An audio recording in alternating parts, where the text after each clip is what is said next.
Hello, my name is Daniel and I'm at the Outlaw half middle distance triathlon. I'm about half an hour and 1 or 2 Portaloo stops away from starting the event. I haven't finished this event since 2019, so I'm hoping I'm going to give this my all today, try and beat the time that I set 4 years ago. 2,500 hours of training or something like that, so it's going to be hella awkward if it doesn't happen. Looking forward to getting stuck in. Cue the super sick montage, let's go.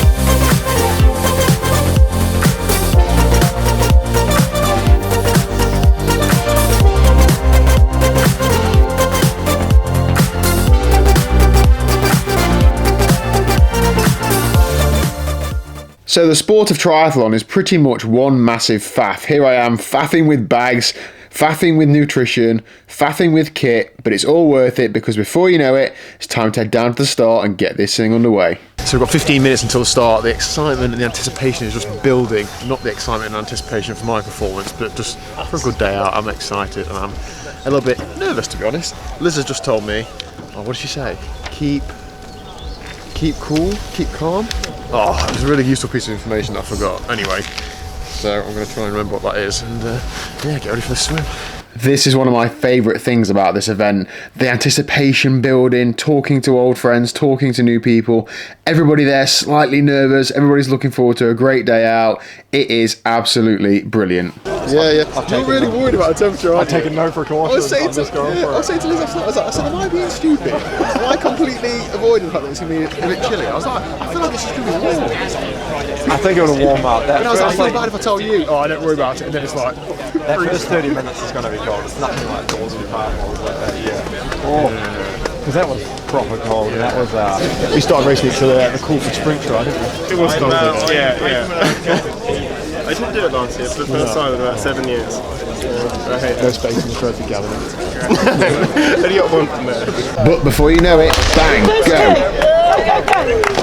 1 sec, go.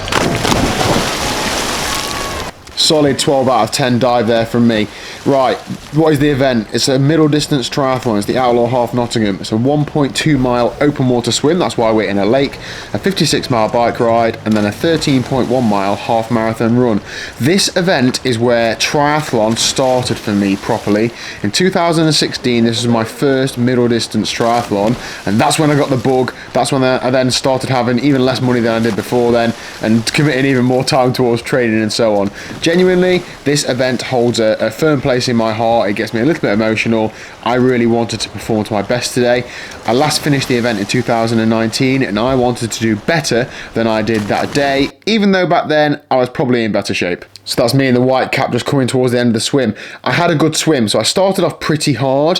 When I dived in, I was right at the front of the race, and unfortunately, everybody around me seemed to be swimming a lot faster than I was, so it's hard to get on people's feet. When you swim directly behind somebody, you save energy. You can swim the same speed for the lower effort. However, I didn't find I was really able to do that, but I just swam as hard as I could.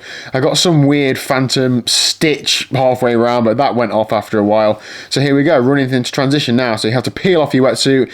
This gentleman just running past me is Alex Doughton. He races for Preston. We're going to see a little bit more of him later on.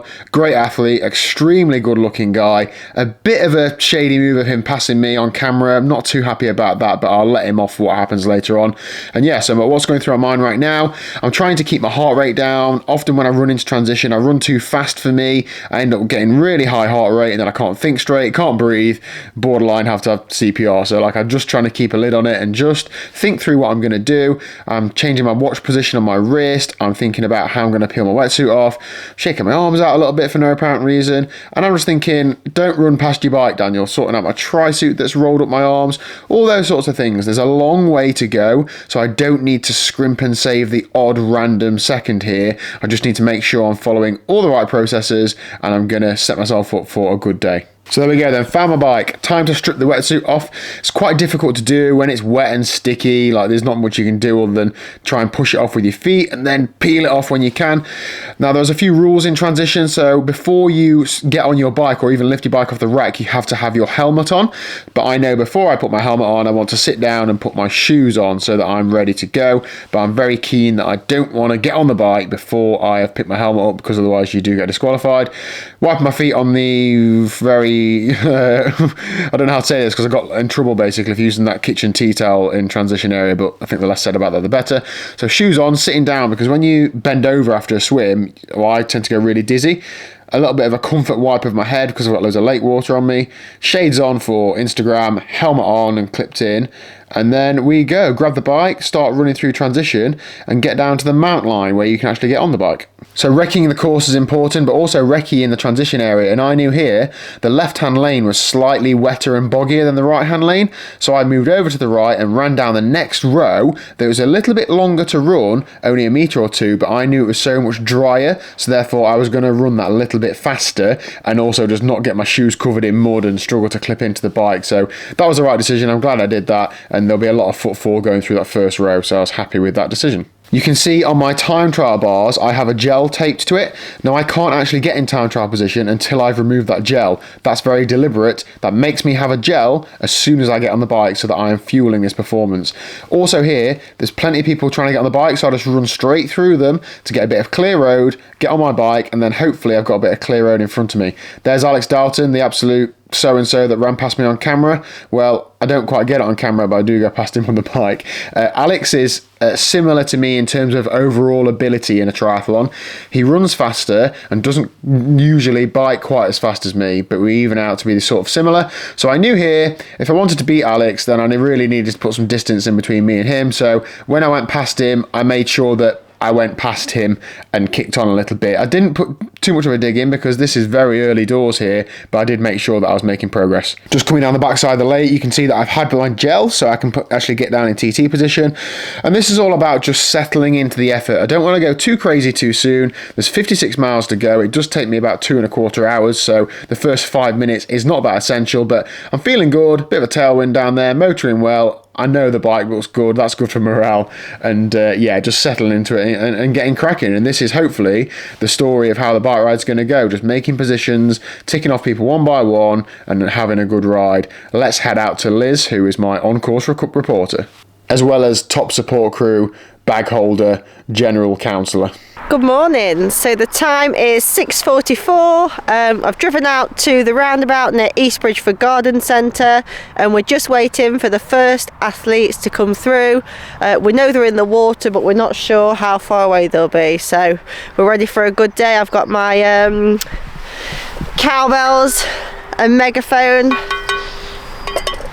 ready for a day of cheering. Let's go. Come on, Daniel! You got some big groups ahead, keep working! Push, push, push! Woo! So they're coming out in force behind me. I think Daniel will be pleased so far. Looks like he's had a good swim. He was looking strong on the bike. He's just got to stay focused, keep working hard. You've made loads of places! Keep working! 24th place! 24th! Smashing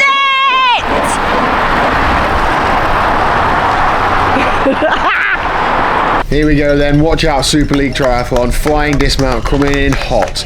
I had a great ride, a really great ride. I was really happy with it. I'm by no means breaking any world records, but for me, I had a strong ride. I rode 2 hours and 13 minutes, which versus my 2019 time was 5 minutes faster, which is a pretty decent gap. I'd already swam a couple of minutes faster as well, so I was really setting myself up to really blow away that personal best. Now, the ride took 282 watts of normalized power. I rode it conservatively in the first 15 miles or so, and then once I knew that I was feeling good and I got some nutrition down me and I was pacing it well, I did press on. I felt brave enough at times to almost attack riders, so if we were in a small group I'd really kick on up a hill because I didn't want to just be towing people round. I feel brave enough that when somebody came past me I could surge onto their wheel.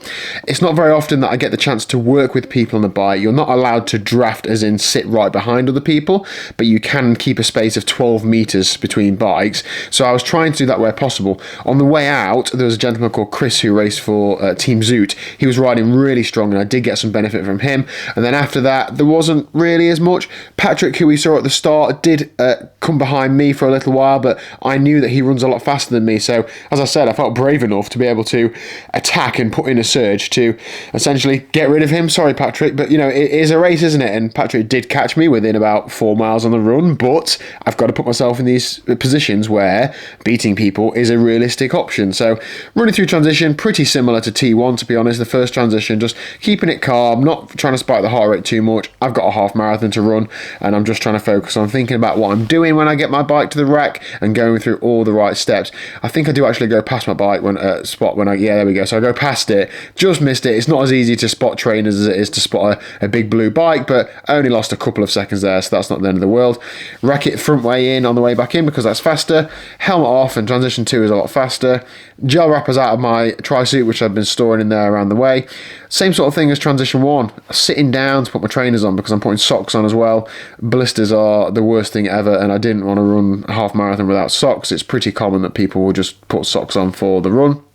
I've got loads of talcum powder inside my socks as well, so they pull on really easily. Elastic laces in my trainers, so again, they pull on really easily. My feet are ditched from running in through that muddy grass, but it's just one of those things. Trainers on, and that's pretty much it. I'm picking up 3 gels to take with me on the run, and that is about it. Go, go, go. I have to zip my tri-suit up before I get told off by the technical officials, and here we go, 13 miles to run. And as I'm running out of transition, again, I'm just keeping it calm and controlled. I'm putting the gels in my pockets. I'm getting ready to ease into the effort. This run, I need it to be the best run I've ever done off of the bike in a middle distance triathlon. I've set myself up well, but I need to follow this up with a strong run. It is absolutely pointless putting in a fast bike time and then having an absolutely terrible run. You just look a fool. It doesn't work. It's a triathlon. There's 3 sports in it. The skill is in pacing each sport perfectly so you can go as fast as possible. There we go, over the timing chip mat and onto the course. The first little bit was on grass. It's quite leg sapping, but again, I'm not even looking at pace or anything. I'm just running and just easing into the pace, getting myself sorted out with, you know, personal admin with those gels and stuff and just settling into it. But yes, I'm feeling good. Sometimes you don't know how you feel until those first few strides off the bike, and I was feeling alright, but I knew there was still a long way to go. So things very quickly turned from, oh, I'll just run for a bit and see how I feel, to, right, what time am I on and what do I need to run whatever time I want? I wanted to beat 4 hours and 39 minutes. That was my previous personal best. However, when I got off the bike, I did a bit, it's difficult to do maths at any time for me, but it's really difficult when you're exerting yourself quite hard. I worked out that if I ran under 1 hour 35, then I would finish under 4.5 hours in total. And 4 hours 30 is a bit of a benchmark, a bit of a cut-off. So that was the plan. That is right on my limit in terms of running ability. I need to run just over 7-minute miles, but I was prepared for the pain. I wanted to push hard. Here we go.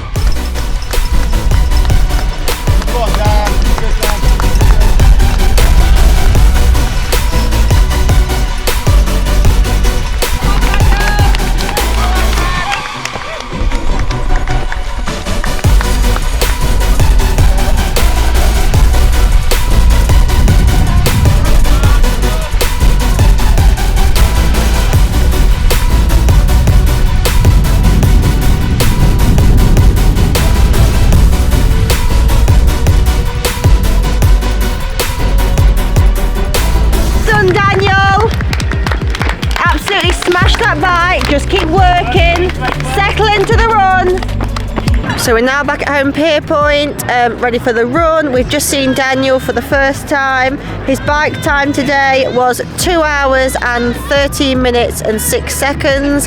He'll be absolutely over the moon with that, comparing back to his 2019 time, which was 2 hours and 18. So good 5 minutes off there.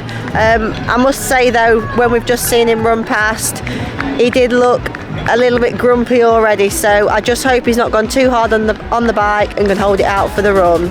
Nearly there. How are you feeling? All right? Good. I need a 1:35. Yeah. For sub 4:30. Well done. I think. Just keep it controlled. Don't go too fast too soon. You've got a long way yet. Control it. You've got it. You're looking mega. Just keep relaxed. You've got this. Well done, Alex. Looking strong. It's too fast at cycling. Daniel's currently on lap 3 of 3 on the run. I'm just heading back to the finish line now, hoping I can get there before Daniel so I can join him for a run down the finish line. Keeping everything crossed that the run's gone to plan for him. I really hope he has a good day today. He looks strong, but it's so hard to tell. I know he did say it was tough when he passed me the last time, so let's hope he can just hold that pace for another few miles to get to that finish line. I held it together. I ran 1 hour and 34 minutes. I'm absolutely buzzing, and this is what makes Outlaw events as incredible as they are. Being able to run down the finish chute with your partner, loved one, children, somebody else's children, I don't know. What an event. This journey is more than just the sport, it is also this. It is the months and weeks leading up to it. Thank you very much. That was brutal. It's never easy, but to be honest, I've had a bit of a dreamy day. Like, nothing's gone wrong. It's just hard, isn't it? But we can deal with hard, we prepare for hard. So I'm going to get some recovery, and then we'll talk a bit more stats. Right. I need to do 4 laps of that because them hills over the back are horrible, aren't they? Right, anyway, well raced. Well done, buddy. Good work. How'd you get on? Yeah, I think like a minute under 4:30. Wow. Oh, with it. That was very close to it. Yeah. Perfect. Yeah. How was your race? Exactly the same. Yeah, about a minute or so under 4:30, and that's exactly what I want. Well, I didn't hope to go that fast, but just all came together. So yeah, it's just so on. What about your shoulders? What was I saying? There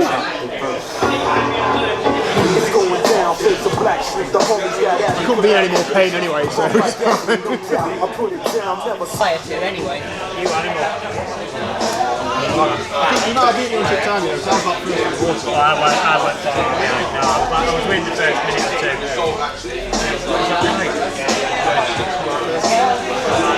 I did the second half of my own, so I don't lose it. That's good, I really enjoyed that. Good to race you. So I met Patrick when I lived in Norfolk. We used to do a really local sprint triathlon. We took it far too seriously, and he'd always beat me. And now we keep racing each other, but he always beats me. I keep saying every year we'll start the slate clean again, so I might beat him one day. So this year it's 1-0 to him already. But he's doing Outlaw full, and I'm doing Outlaw full in the relay team, so I'll stand a better chance than somebody else is doing swim reward. Right, so I'm not going to tip it over. That's okay. Straight over here, that's great. Couple more, one more. Amazing. Perfect. Well done. So it's not often that a triathlon goes exactly to plan, but that's the day I've had today. I'm not going to feel bad about it. It's gone absolutely brilliantly. But one of the main reasons why it's happened is the volunteers here, the marshals, the organisers, the fellow competitors, the whole thing is absolutely brilliant. I'm not just saying it because I'm Team Outlaw or whatever. Genuinely, the spirit and the community of these events is absolutely awesome. When you're riding past people, they're shouting well done, or they're riding past you. Same on the run course. The buzz before the swim is incredible. So I've had a brilliant day. I love taking part in this sport. Sure, the race has gone to plan for me today in terms of time above my expectations, but that's not the main aim for this sort of thing. Coming and being able to swim, bike and run, enjoy myself, get outdoors and push my body as hard as I can. I'm so grateful to be able to do it. So thank you to each and every one of you who've watched this video, liking, subscribing, speaking to me at the event. I really appreciate it. Well done to you if you took part in the event, and I will see you again at another Outlaw event very soon.